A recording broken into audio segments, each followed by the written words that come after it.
Lalu para pendukung rejim tiba-tiba menyanyi rame-rame, seolah-olah akan ada perubahan nanti itu. Itu sama seperti saya sering katakan, sama seperti kita nonton opera Swangsong itu, nyanyian angsa. Angsa tiba-tiba, wow, si balerina tuh dikelilingi angsa di dalam opera Rusia.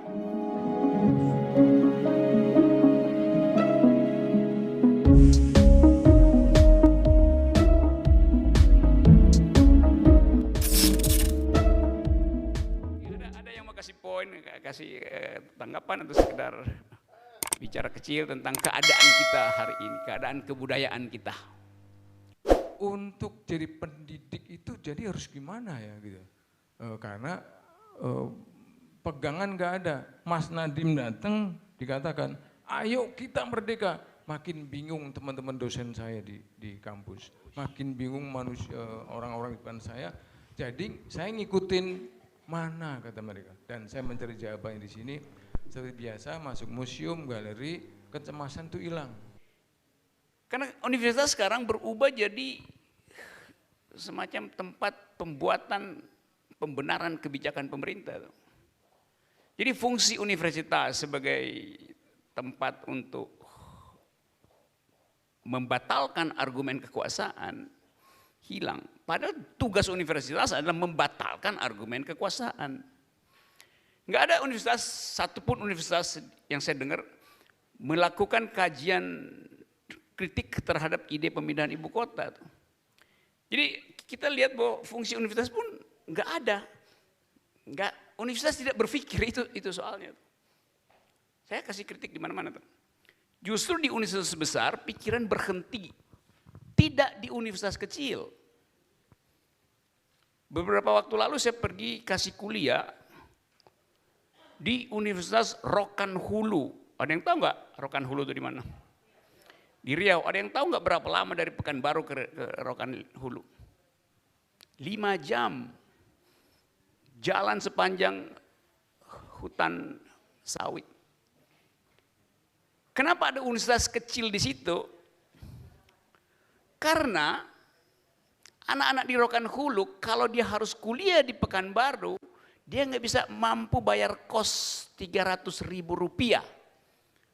Orang tuanya nggak bisa bayar Rp300.000, karena itu beberapa dosen yang eksentrik mengambil inisiatif untuk bangun universitas di Rokan Hulu. Dan saya tanya, Anda pernah ke Jakarta? Jangankan ke Jakarta Pak, ke Pekanbaru aja kami belum pernah tuh. Anak Rokan Hulu nggak tahu Pekanbaru, bayangin coba. Dulu Riau itu ada provinsi kaya raya, sekarang provinsi miskin. Orang Riau suka bilang, kami punya minyak di bawah tanah, di atas tanah, dan di langit, karena sawit, pohon. Jadi dia punya seluruh sumber daya, tapi kenapa dia miskin? Kan itu pertanyaannya. Jadi ada problem struktural yang menyebabkan petani itu miskin. Jadi perencanaan keluarga ditentukan oleh janji pemerintah, ekonomi 7%. Sekarang perencanaan itu gagal karena pemerintah gagal mencapai ekonomi 7%. Kegagalan itu menimbulkan kesulitan psikologis pada si keluarga, bisa berantakan, saling menyalahkan. Ayah sih, kenapa dari dulu jadi petani sawit? Kenapa nggak main pasar modal? Ayah juga bilang kalau saya main saham hari ini juga IHSG udah drop 70 poin tuh. Jadi keluarga berhak membuat perencanaan berdasarkan janji presiden. Itu rasionalnya. Demikian juga dosen hari ini gak ada kepastian karena anggaran di Departemen Pendidikan dan Kebudayaan yang menterinya adalah Nadiem, semuanya masih status bintang. Belum bisa dieksekusi. Kenapa? Karena pejabat-pejabat teknisnya masih PLT. Pejabat PLT nggak bisa buat kebijakan. Jadi Nadiem datang dengan ide 4.0 teknologi pendidikan, semuanya mau dibikin parameter berdasarkan algoritma aplikasi, tetapi birokrasinya nggak bisa dibongkar karena udah berakar kepentingan di situ. Departemen Pendidikan ada yang udah spesialis menguasai jaringan hotel di daerah. Jadi kalau mau seminar mesti lewat mereka tuh. Seminar berapa orang? 100 orang. Bilangnya 200 markup. 100 kamar dikantongi, dijual. Itu yang terjadi di dalam birokrasi pendidikan kita. Ada yang menguasai mobil pengangkut, mobil pariwisata. Butuh 20 bis, padahal cuma buat 10 bis. Yang sisanya masuk kantong. Ada yang menguasai percetakan buku kertas. Jadi itu Nadiem itu idenya oke, tetapi dia nggak paham bahwa di belakang ide ada manusia yang udah bercokol dengan kepentingan yang berurat akar berpuluh-puluh tahun di situ. Nah, membongkar birokrasi itu nggak sekedar membutuhkan apa namanya, kalau panggung sandiwaranya macet tiba-tiba ada orang turun dari atas terus apa namanya Deus ex machina yang akan menyelesaikan itu. Nggak ada kita Deus ex machina di dalam seperti dalam teater Romawi. Itu yang saya katakan tadi bahwa penyelesaiannya bisa dari keadaan laten tadi. Nerimo tiba-tiba ngamuk. Dan potensi itu setiap hari ada di kita. Kita nggak dengar ada semacam sinyal dari istana bahwa oke, kami akan berupaya untuk melakukan semacam pendidikan kewarganegaraan. Nggak ada. Yang ada adalah tetap provokasi. Kita masih dengar suara itu. Kalian radikal. Salam yang paling bagus salam Pancasila. Jadi pengaturan bukan saya komplain, salam Pancasila bagus saja, tapi mengatur kebudayaan dengan sinyal itu cara negara menghegemoni bahasa itu. Akibatnya berbalik jadi olo-olo itu. Jadi di dalam keadaan kecemasan itu, kita tiba-tiba dengar pemerintah akan melakukan ABCD, menggairahkan milenials, karena itu milenials diundang untuk jadi influencer supaya masuk lagi turis segala macam tuh. Artinya nggak ada satu ide yang baru. Semua ide itu ditentukan karena haus akan investasi. Lalu para pendukung rejim tiba-tiba menyanyi rame-rame seolah-olah akan ada perubahan nanti itu. Itu sama seperti saya sering katakan, sama seperti kita nonton opera Swangsong itu, nyanyian angsa. Angsa tiba-tiba, wow, si balerina tuh dikelilingi angsa di dalam opera Rusia. Terus seolah-olah ada harapan. Padahal angsa, nyanyian angsa itu artinya angsa ini sebentar lagi disembeli itu. Angsa itu punya firasat, kalau dia mau disembeli, dia nyanyi. Kita dengar dia nyanyi, padahal itu teriakan penderitaan terakhir. Jadi kita ada dalam suasana itu, dalam opera yang seolah-olah meriah, padahal sebentar lagi akan ada delusi, banjir besar yang mungkin bisa membuat kita porak-poranda lagi. Karena itu inspirasi kebudayaan, inspirasi humanism harus terus diucapkan antar kita, antar tetangga segala macam, untuk sekedar mengurangi potensi berantakannya negeri ini. Di dunia dalam 1 tahun ini ada 30 negara yang mengalami hal yang sama dengan Indonesia. Argentina, Chili, 1 kota dibakar, macam-macam, Salvador, Aljazair, mulai lagi. Jadi seolah-olah ada siklus bahwa dunia ini sedang overhaul, mau ganti mesin segala macam. Karena problem social injustice. Jadi kita seolah-olah nggak paham sejarah dunia dan menganggap bahwa kita punya Pancasila, Pancasila akan menyelesaikan segala macam. Pancasila itu bukan panacea.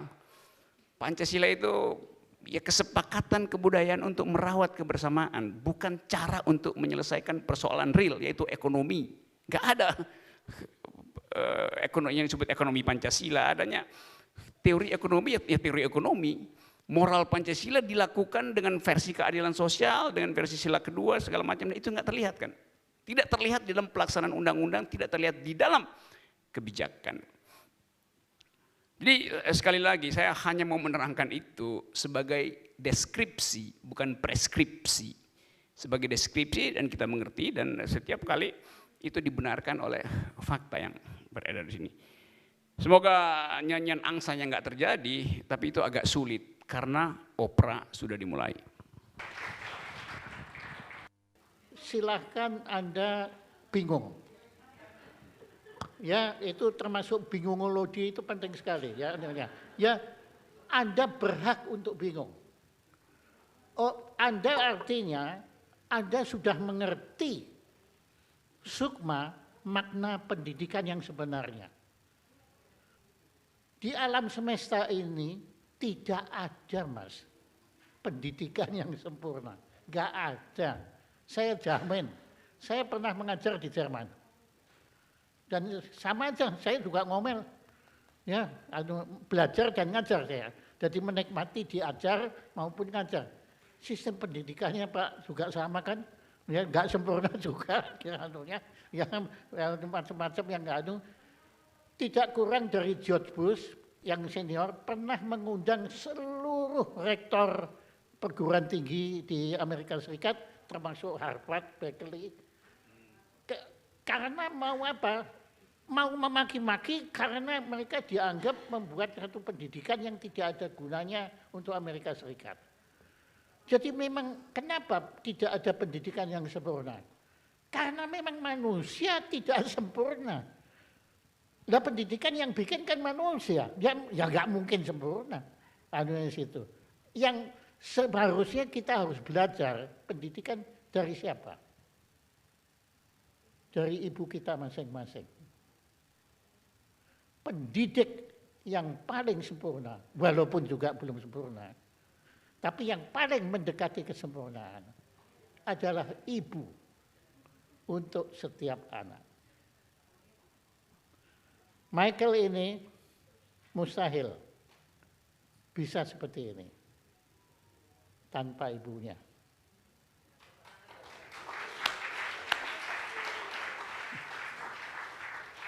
Adik Irawan mustahil sehebat ini tanpa ibunya. Mas Rocky Gerung, Anda harus akui. Walaupun Anda suka bantah, tapi Anda harus akui. Bahwa Anda sehebat ini karena ibu Anda. Oke, thanks. Saya tepuk tangan sendiri aja.